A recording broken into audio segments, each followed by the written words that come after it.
As a business, how can you target who you tweet? Getting to grips with social media is something that businesses everywhere are trying to tackle, particularly, of course, in advertising. There are millions of people using sites like Facebook and Twitter, but it's easy for company messages to get lost in a sea of noise. Well, Twitter recently took measures to introduce more focused advertising, flashing up marketing messages to users based on what they're talking about. The system allows marketeers to choose from different types of consumer interest to pin down the most relevant audience for their product. And Facebook works in a similar way. When you click the like button, it gets a pretty good idea of what you're interested in. Right, Paul Armstrong, head of social media at the media agency Mindshare UK, joins me now. I'm mystified as to how this can work. Explain. So Twitter's a powerful platform at the moment. It's got 140 million worldwide users every month, at least, and it's growing. What's really interesting is the amount of information that it can gather based on who you follow and the amount of information that you tweet out. It's a really interesting platform and an algorithm that they've come up with. This new system allows them infinitely more access to really target those messages and make sure that brands are spending their money wisely. Well, it's interesting to see. I'm just looking at my Twitter page now and some of the messages coming down.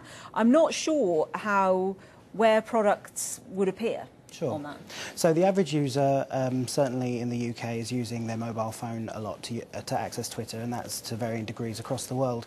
What's really interesting is that it's normally in the same place. It's normally at the top of the feed when you're looking at it. So it always will have a promoted logo / notification to say that it's an ad and that it's been paid for, so that it can be discerned between organic information and also what's been paid for. How powerful could it be?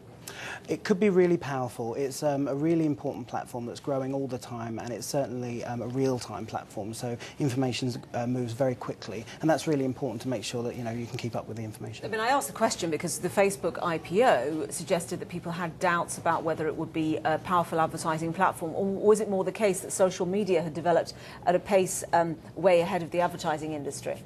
I think the advertising industry has always got a really important part to play in social, because don't forget, these are free tools that people get to use. But have they not quite grasped how to use it? Is that the point? No, I think it's got to be always the right tool for the right job with the right message, and I think that's what we try and do at the agency, is really make sure that clients understand that you can't just broadcast on a lot of these platforms. You've got to be very targeted, and the great thing about Twitter is that they've just given us more tools to do that. And in the end, it's whether it is effective or not, whether it converts to people actually buying products. I suppose that's the measure, and again, this was the problem with Facebook, is that people weren't convinced of that.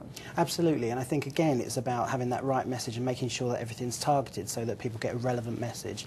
And Twitter's given us more tools to do that. Facebook's also giving more tools to do that. It's still very early days with all of these platforms, but advertising is getting more and more targeted, and certainly we're seeing more efficiencies come through. Can we assume with social media that we will be asked to hand over more and more and more information such that the advertisers have a faster grip on what we're doing? Well, people are pretty good at sharing that information already, and they give a lot of information away to the likes of Facebook, much more than they give to Twitter. Yeah. Twitter's very different in the fact that they're sort of guessing a little bit more about your interest based on what you've tweeted recently, who you've retweeted, and obviously who you follow. So it's an interesting platform to go from that sort of perspective versus very intricate and intimate data that often people give out, often without knowing, on Facebook.